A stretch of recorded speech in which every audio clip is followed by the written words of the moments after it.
Hello everyone, आप सभी का हमारी इस क्लास में स्वागत है। आज की हमारी क्लास है क्लास 6 से 8th के लिए मैथ्स की और टॉपिक है त्रिभुज। और आज हम त्रिभुज में पढ़ेंगे ए ऐसे यानी कि कोण भुजा कोण प्रतिबंध पर आधारित सर्वांग समता के प्रश्न। अब ये ए ऐसे सर्वांग समता क्या होती है वो मैं आपको बता देता हूँ। यदि हमारे दो त्रिभुजों में दो संगत कोण और एक संगत भुजा बराबर हो तो वो हमारे दोनों त्रिभुज सर्वांग सम होते हैं। इसके बारे में हमने एक सेपरेट वीडियो भी बना रखी है। सर्वांग समता के चारों जो भी प्रतिबंध है वो बता रखे हैं, आप चाहें तो जाकर वो वीडियो भी देख सकते हैं। तो आज की जो वीडियो होगी वो इसी प्रतिबंध पर होगी। दो कोण और जिस भुजा पर वो कोण बन रहे हैं वो ही भुजा बराबर होगी, ऐसा नहीं कोई और दूसरी भुजा बराबर हो। कोण भुजा कोण का मतलब ये को दो कोण बराबर होंगे और उनके बीच वाली ही भुजा बराबर होगी। अब पहला प्रश्न है, निम्नलिखित त्रिभुजों में कौन सा त्रिभुज किस त्रिभुज के सर्वांग सम है। तो यहाँ पे हमें दो त्रिभुज दे रखे हैं, इसमें भी दो त्रिभुज हैं, इसमें भी दो त्रिभुज हैं, तो ये सर्वांग सम तो सारे हैं ही हैं। अगर नहीं है तो क्यों नहीं है वो भी बताऊंगा, अगर है तो क्यों है, और उसका नाम लिखना भी मैं सिखाऊंगा। सबसे पहले नाम लिखना बहुत ज़रूरी है इसमें, तो वो भी मैं आपको बताऊँगा। तो सबसे पहला है हमारा ABC त्रिभुज और दूसरा है DEF त्रिभुज। ठीक है जी। तो ABC में देखिए ये वाला कोण 40 का है, इसमें भी 40 का, ये 60 का, 60 का, और ये 3.5 और ये 3.5, यानी कि दो कोण और उसी वो बीच वाली भुजा, और दो कोण और बीच वाली भुजा दोनों में बराबर है, यानी कि ये दोनों त्रिभुज कैसे हो गए, सर्वांग सम। तो ये सर्वांग सम तो है, तो यहाँ लिख देंगे सर्वांग सम है। ठीक है। अब इसका नाम लिखना है, तो जब दो कोण बराबर हो तो नाम लिखना बहुत आसान होता है। ठीक है। उसके लिए क्या करेंगे, सबसे पहले जो चीज़ें बराबर हैं वो लिख लीजिए। कोण A बराबर है कोण F के, कोण B बराबर है कोण E के। आप चित्र से देख सकते हैं 60 वाला इसके बराबर, A वाला इसके बराबर, और AB बराबर है EF के। ठीक है। ये हमारे तीन कोण इसमें बराबर हैं। अब क्या करेंगे, नाम लिखने के लिए सबसे पहले इस त्रिभुज को पूरा लिख लेंगे, त्रिभुज ABC। अब देखेंगे ए किसके बराबर है हमारे F के, तो A की जगह लिख देंगे F।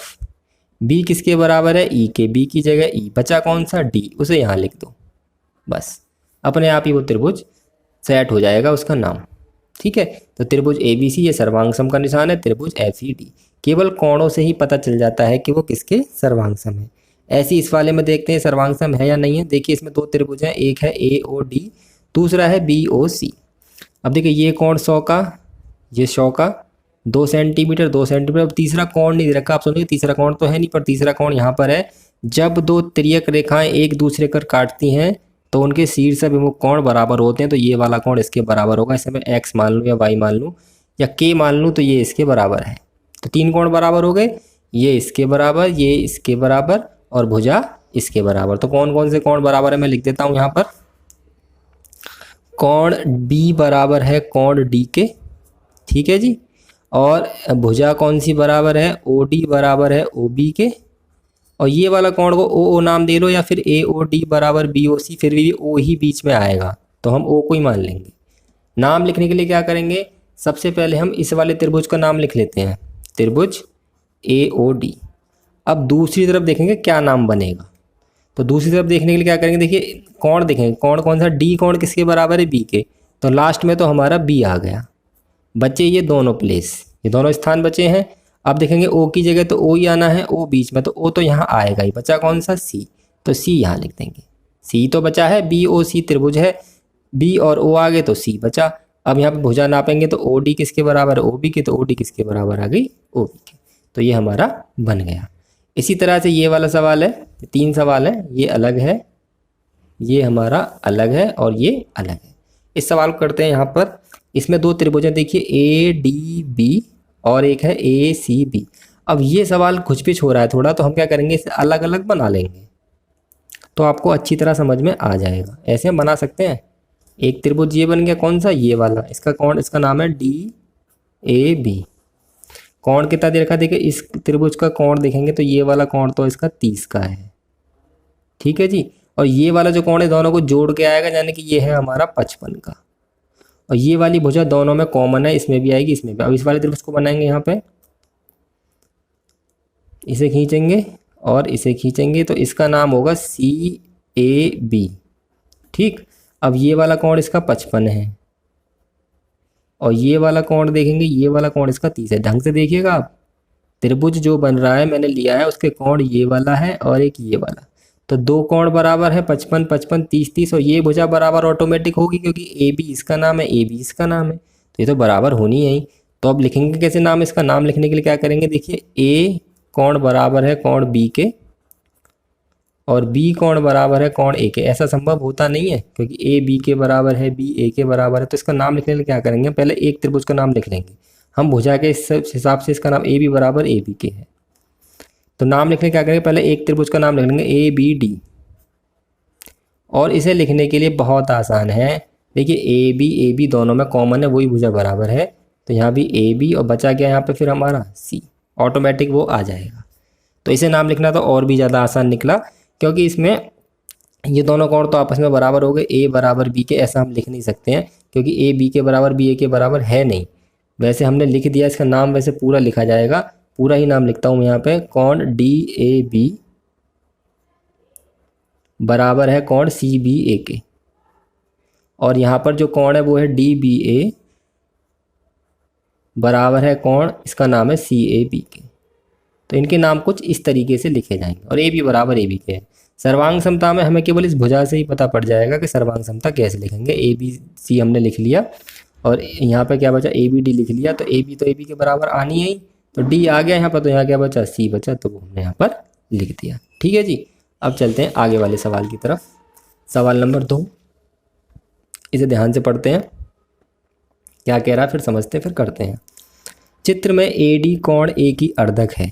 ये जो ए डी है कोण ए की अर्धक है। अभी इस लाइन का अर्थ समझिए जब भी आप सवाल कर पाएंगे। अर्धक का मतलब होता है कि ये इसे बराबर बराबर दो कोणों में बांट रही है, मतलब जितना कोण ये है उतना ही कोण ये है, तथा ए डी लंब है बी सी पर, ये लंब का निशान है, इसका मतलब है ये जिस पर लंब है वहाँ 90-90 डिग्री के कोण बन रहे हैं। क्या ए डी बी सर्वांगसम है त्रिभुज ए डी सी के? A D B A D C के सर्वांगसम है? यदि हाँ, क्या यह कहना सही है कि बी डी बराबर डी सी? तो दो प्रश्न है इसमें, एक ये है और एक ये है। तो पहले हम पहले वाले प्रश्न को करते हैं। सर्वांग समता सिद्ध करने के लिए हम ये देखेंगे क्या इन दोनों त्रिभुजों की कोई सी दो चीज़ें आपस में बराबर हैं या नहीं है। तो हम देखेंगे इसमें कि जो कोण हमारा कट रहा है वो आपस में देखिए बराबर है। कैसे पता चलेगा? क्योंकि ये वाला कोण बराबर दोनों में, ये वाला बराबर और ये वाली भुजा भी कॉमन, तीन चीज़ें बराबर हो गई। अगर हम इसे बनाएंगे अलग अलग त्रिभुजों में तो कुछ इस तरीके से बनेगा, एक त्रिभुज ये और एक त्रिभुज ये। ठीक, इसका नाम ए डी सी, इसका ए डी बी, इसका नाम ए डी सी। तो बराबर कौन कौन सी चीज़ें, देखिए ये भुजा बराबर और ये वाला कोण इसके बराबर है और ये वाला कोण इसके बराबर है और ए डी भुजा ए डी के बराबर है। तीनों चीज़ें हमारी बराबर आ गई। तो वो हम लिख देंगे, क्या लिखेंगे, हम लिखेंगे कोण, पूरा नाम लिखेंगे बी ए डी बराबर कोण सी ए डी के, और लिख देंगे चूंकि ए डी कोण ए की अर्धक है। ये लिखना जरूरी है, तभी एग्जामिनर को पता चलेगा कि आपको पता है कि अर्धक का मतलब क्या है।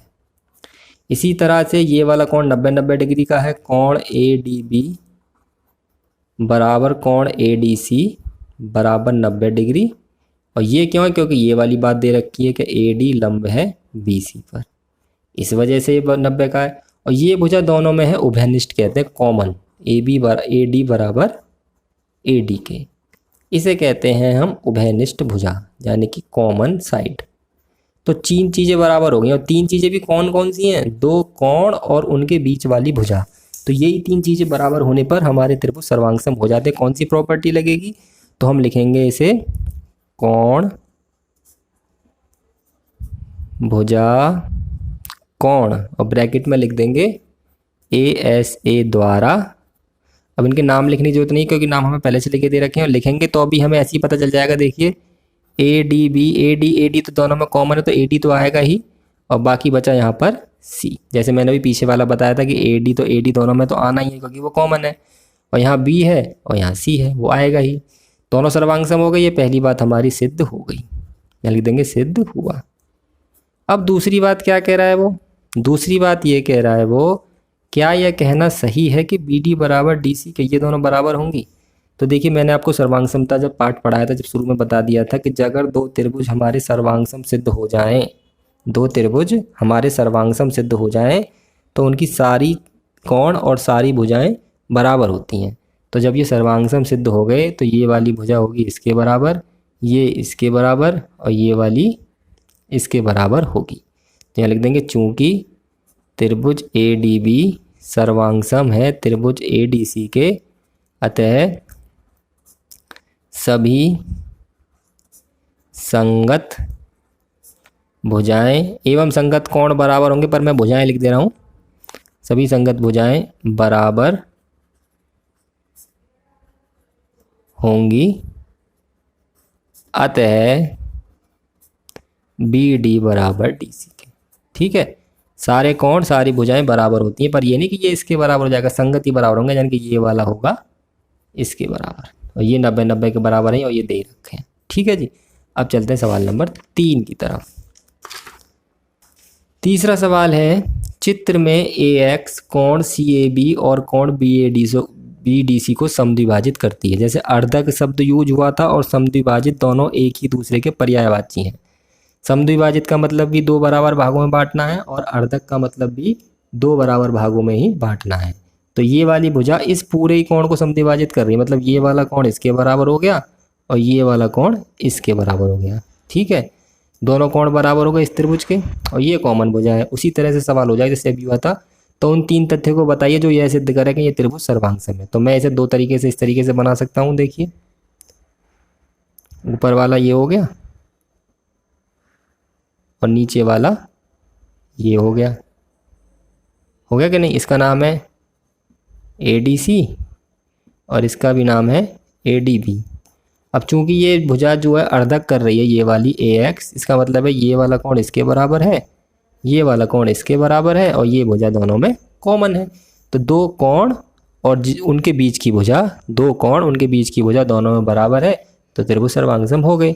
उन 3 चीज़ों को लिखना, तो 3 चीज़ कौन सी? पहले इस कोण का नाम लिखेंगे, इसका नाम है CAD BAD। तो कोण CAD बराबर कोण BAD के और दूसरा है CDA BDA। बहुत आसान है नाम लिखना भी। और ये क्यों बराबर है? चूंकि AX कोण CAB व कोण BDC को समद्विभाजित करती है। ये हमें दे रखा है इन्होंने, हम तो केवल लिख रहे हैं और समद्विभाजित का मतलब हमें पता ही है, ये हम एग्जामिनर को बताना चाह रहे हैं। और ये भुजा दोनों में उभयनिष्ठ है, AD बराबर AD, ये है उभयनिष्ठ भुजा। तो 2 कोण बराबर हैं, उनके बीच की भुजा बराबर है, तो इसका मतलब है प्रॉपर्टी लग गई हमारी कोण भुजा कोण, यानी कि ASA द्वारा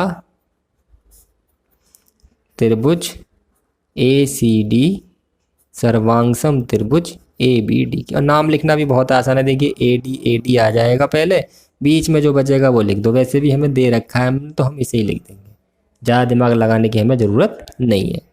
अब चलते हैं सवाल नंबर 4 की तरफ। सवाल नंबर 4 क्या कह रहा है जी? इसे ध्यान से पढ़ते हैं, समझते हैं, करते हैं। आकृति में ए ऐसे सर्वांग समता प्रतिबंध का उपयोग करके यह निष्कर्ष निकाल सकते हैं कि त्रिभुज AOC सर्वांग सम है त्रिभुज BOD के। तो इस सवाल वाले ने तो पहले से ही कह दिया कि आपको इसी सर्वांग समता प्रतिबंध का प्रयोग करना है, जिस पे हमने पहले सवाल कर लिए हैं। ए ऐसे कोण भुजा कोण वाला, और इसमें हमें ये दोनों कोण बराबर दे रखे हैं और ये हमें अपना दिमाग लगाना ही है कि ये दोनों हमारे सर्वांगसम वो शीर्ष अभिमुख कोण है, तो ये बराबर होंगे ही होंगे। और ये वाली कोण भुजा इसमें बराबर दे रखी है, ये वाली भुजा बराबर दे रखी है हमें इसमें इसके। ठीक है जी, ये मैंने निशान लगाया नहीं था, अब मैंने लगा दिया है, ये भुजा इसके बराबर दे रखी है। तो अब क्या करेंगे हम? सबसे पहले तो हमें ये वाला कोण निकालना है। समझना ध्यान से सवाल को।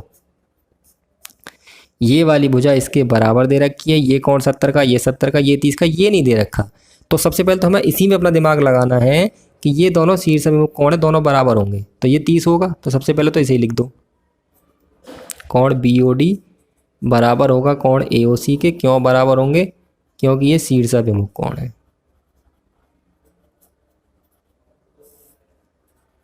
ठीक है जी। तो अब हम दोनों त्रिभुजों में लेके हम बता सकते हैं कि सर्वांग सम होंगे नहीं होंगे। देखिए कैसे पता चलेगी, इस त्रिभुज में देखेंगे और इस त्रिभुज में देखेंगे तो दो कोण बराबर हैं, और जिस भुजा पर वो कोण बन रहे हैं वो दोनों भुजाएं बराबर हैं, है कि नहीं है। तो जब कोण बराबर हो और भुजा बराबर हो, उसी भुजा पर जो कोण बन रहे हैं तो वो त्रिभुज सर्वांग सम होते हैं। प्रॉपर्टी लगेगी कोण भुजा कोण वाली। कौन कौन से कोण बराबर है वो लिख दीजिए। देखिए ACO बराबर है BDO के, कोण ACO बराबर कोण BDO, और यहाँ लिख देंगे दिया है हमें ये बराबर पहले से ही, प्रत्येक 70 का है, ठीक है जी। और ये वाले कोण का नाम क्या है, AOC बराबर BOD के, ये हमने ऊपर ही सिद्ध करा है अभी, ये हमने शीर्षाभिमुख कोण लिख दीजिए। चलो यहाँ पर शीर्षाभिमुख कोण मैंने शॉर्ट में लिख दिया है, प्रत्येक कितने का है, 30 का, ठीक। और ये वाली भुजा इसके बराबर है, OC बराबर OD, ये हमारे दिया है। ये हमारा जो चित्र बना है उसी पर निशान लगा के इन्होंने दे दिया, लिख कर नहीं दिया है। तो दो कोण और वही भुजा बराबर होगी जिस पर वो कोण बन रहा है, तो लिखेंगे हम यहाँ पर कोण भुजा कोण द्वारा, ये प्रॉपर्टी का नाम लिखना बहुत जरूरी है, अंग्रेजी में भी लिख देंगे ASA द्वारा त्रिभुज, पहले कोई से भी एक त्रिभुज का नाम लिख लो, AOC का लिख दिया, वैसे तो यहाँ ऊपर नाम लिख रखा है, हम वही लिख देंगे AOC। अब देखिए OC बराबर है OD के, तो OC बराबर OD के है तो यहाँ तो OC की जगह OD आ जाएगा, यहाँ बचा तो क्या बचा, यहाँ पर B बचा, समझ रहे हैं ना आपको। OC बराबर OD आ गया, अब ये वाला प्लेस बचा है हमारा, तो यहाँ पर कौन सा स्थान आएगा, B आएगा, तो ये हमारा सिद्ध हुआ, ठीक है जी। तो आज की वीडियो में हमने आपको ऐसे प्रॉपर्टी जो होती सर्वांग समता की, उस पर आधारित सवाल समझाए हैं। उम्मीद है आपको सवाल अच्छे लगे होंगे, समझ में आए होंगे। अगर आपको वीडियो अच्छी लगी है तो वीडियो को लाइक कर दीजिए, शेयर कर दीजिए, और अगर किसी सवाल में परेशानी है तो कमेंट करके हमें बताइए, हम उसे ज़रूर सॉल्व करेंगे। और अगर आपने अभी तक हमारे चैनल सब्सक्राइब नहीं किया है तो हमारे चैनल को सब्सक्राइब जरूर कर लें, क्योंकि हमारे चैनल पर रोजाना ऐसी वीडियो आती रहती है। आज की वीडियो यहीं खत्म होती है। वीडियो देखने के लिए धन्यवाद।